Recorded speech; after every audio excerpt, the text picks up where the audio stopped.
A famine would have meant that there were many key decisions he would have made in order to protect Egypt and save his pharaoh's skin. A man who steers his people and his king through great adversity might expect a big reward. So, did Joseph get one?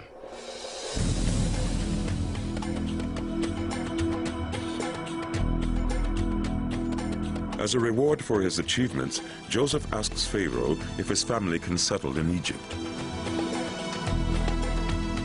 The Bible says Joseph and his brothers settled in a city called Pi-Ramesses. But archaeologists surveying the area could find no trace of the city.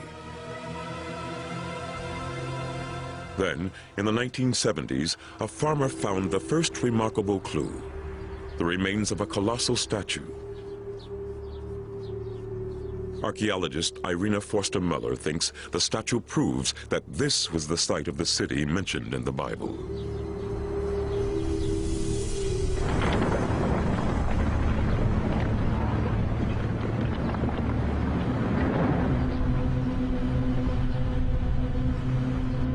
Ramses the Great, Ramses II, was one of the most important kings of the New Kingdom.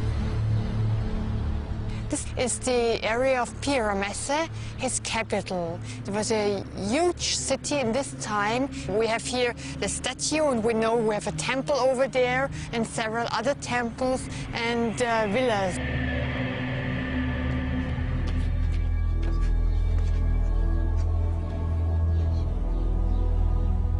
The find raised hopes that this was where Joseph had settled and was reunited with his brothers.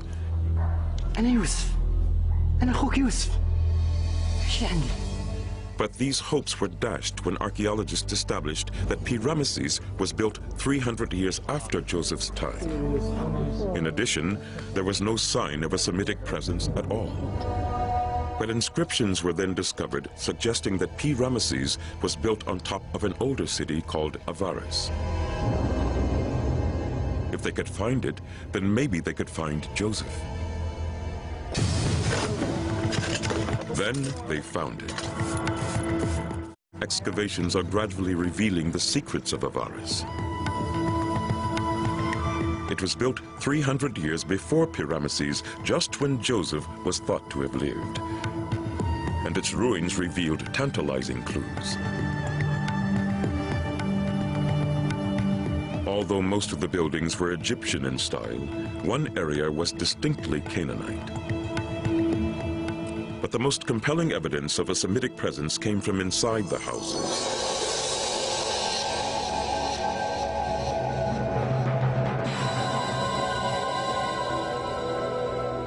These bodies were found buried in sideways postures, a typically Canaanite tradition.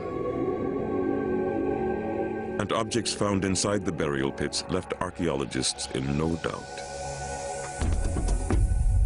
We have a lot of Canaanite shapes, like the jugs here, combined with Egyptian shapes, like the small vessel here.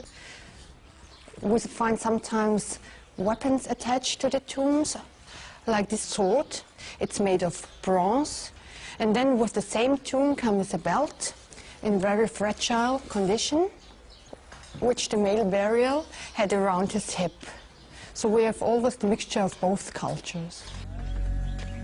These finds are consistent with the Bible's claim that Semites settled in the Nile Delta. But only poor Semites, perhaps slaves. None of it indicated someone of Joseph's status, a high-ranking pharaonic official of Semitic origin, lived there. But further finds at Avaris suggest that archaeologists are closing in on that elusive evidence.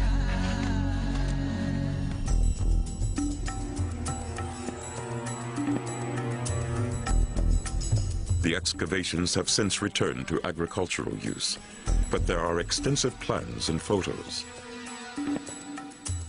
David Rohl, a specialist in biblical and ancient history, examined, then reconstructed part of the site. To the north of where they have their dig house, they started digging in a flat field of wheat. They didn't expect to find very much, but just under the surface they found these remarkable finds. A beautiful villa, which is the quality of a palace. In fact, it probably is a palace, but it's not of a king. It's not a palace of a king. Reconstructed, you can see how complex it is. There are various elements to it built at different times. It had 12 columns along its colonnade, and that's a significant number in the Bible.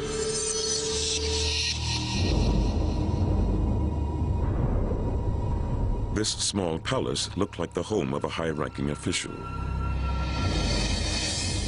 But it was a find at the back of the palace that most intrigued archaeologists. A tomb topped with a pyramid.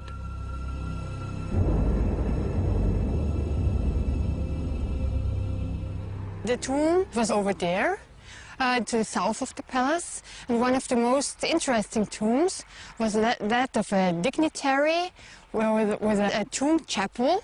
And inside this tomb chapel we found the rest of a tomb statue. The statue had been vandalized, but when reassembled, it shocked the experts. This could not have been the statue of an Egyptian official. When we get it back to the museum and restore it, it looks like this. And you can see that the head's been completely smashed, the lower part of the head, and the eyes have been gouged out. The most important thing is this. It's an amazing haircut. We don't see anything like that in Egypt before this time. And the hair colour is bright red. This guy had flame red hair. The details were typical of Semitic people.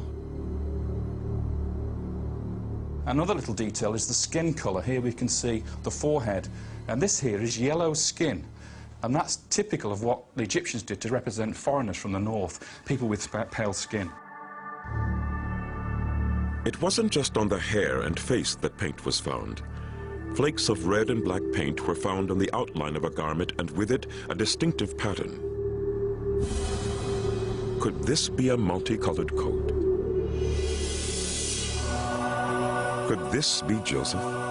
The absence of a nameplate means there's no way of knowing, but for David Rohl, there are no other contenders. We have no other example of something quite as extraordinary as this. We have no pyramid tomb for an official of state. We have no other palace for a private individual. These sort of things are things reserved for royalty, usually. So this is extraordinary. We have no other examples to compare it to. But if you're trying to imagine the rewards of somebody who gave such service to Egypt, who saved it from the famine, you would expect these type of things to be given. Most Egyptian tombs were stripped of treasures such as furniture, clothes, and jewelry. This tomb was no exception, but in this case, the bones were also taken away. If a plunderer had gone in there to wreck the tomb, he would have left the bones behind. He wouldn't have taken the bones away. Bones don't have any intrinsic value. So somebody's removed the body from this tomb. Now, the story of Joseph is, at the time of Exodus, when Moses takes the Israelites out of Egypt, he takes the coffin of Joseph with him, so he would have left an empty tomb. So here we have a guy with a multicoloured coat with an empty tomb. It's got to be Joseph. And the Joseph story is important for that reason, providing the link to the Exodus. Joseph brought the Israelites into Egypt. Moses took them out during his journey, receiving the Ten Commandments and the foundation of a moral code for Jewish, Christian, and Muslim peoples. But 1,000 years separates the writing of the Joseph story from when it was supposed to have happened. It is likely that the story was embellished in places for religious reasons. Despite all this, the balance of evidence does suggest that someone like Joseph, a complete outsider, could have risen to the top of one of the world's greatest civilizations.